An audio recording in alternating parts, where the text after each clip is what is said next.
Hello, I am Sonali Powar. In this video, we are going to talk about the static storage class. When you declare any variable using the static storage class, the value of such a variables are stored in the main memory. And if you not set or if you not initialize such a variables, then by default initial value is 0. And scope of such a variables are local. It means I can access such a variables inside the function in which I have declared the that particular variable. For example, I have written one example here. I have declared one fun function. This is the declaration. After that, I have written the definition of the main, and next one is from the main I have called the fun function, and actually in the fun function I have declared one variable y of static storage class. How to declare such a variables? Use the static keyword, then write down the data type, and next one is write down the name of your variable. Suppose if you not initialize this variable, by default it set the value of y is 0. So let me compile this program and let execute this program. So it shows the output y is equal to 0 because it set the default value 0. Now what about the scope? Suppose if you try to access this y from the main, you cannot access this y. Suppose I set that y++. Let's compile this program. You can see there is a one error, undefined symbol y, because scope of static storage class or static variable is local to that function. It means I can access this y from the fun only. Now what about the lifetime of that variable? Means memory allocated for the static variable when it going to be released. Suppose I declared again I call the fun function fun. It means I have called the fun function 3 times from the main.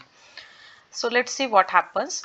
First, when you call the fun function, control will pass to the fun function, and here you have declared one variable of static. So it allocates the memory for the y, and it sets the initial value of y to the 0 because it's a static storage class. You can initialize the variable also. Suppose I set that 1.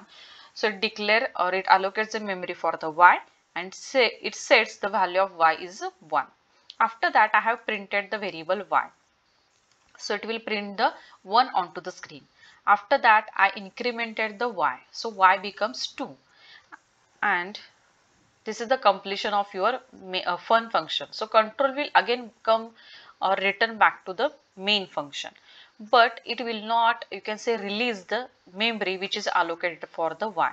Control will pass to the main function, but it will not release the memory which is allocated for the y. So again it will come into the main, and from the main again I have called the fun function. So again it will enter in the fun function, and it will not allocate the memory for the y. It directly go to print the value of y. So it will print 2 onto the screen. After that I have incremented the y. It becomes 3, and the control will again pass to the main, and third time again I call the fun function. So it will come here inside the fun function. It will not allocate the memory for the y again. It will display the updated value of y. It's a 3 onto the screen, and after that again it will increment the y. It becomes 4. So value of the static variables are persist at different call. Let me show you. Compile this program. No errors, no warnings. Just execute your program. Now you can see value of y is 1. After that it incremented, it becomes 2, then 3. Suppose I just made one little change here. Instead of static I have written, if I just written int y, it means by default it's a auto storage class.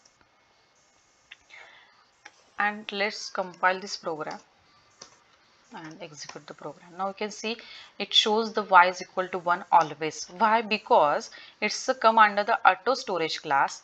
When you call the fun function first time, it allocate the memory for the y. It will and set the value to the 1. It will print 1 onto the screen, and then y becomes 2, and control again pass to the main function, and from the main again I have called the fun function second time. So second time when it enters into the fun, again it allocate the memory for the y, and it sets the value of y to the 1. It will print the 1 again, and y++ it becomes 2, and when once the execution of this fun function is completed, it release the memory which is allocated for the y, and it control you can say come back to the main function again. So every time it shows the value of y is 1 onto the screen, but it is not in case of the static storage class. It persists the value at a different function call. So this is all about the static storage class. I hope you understand the static storage class, and thanks for watching my video.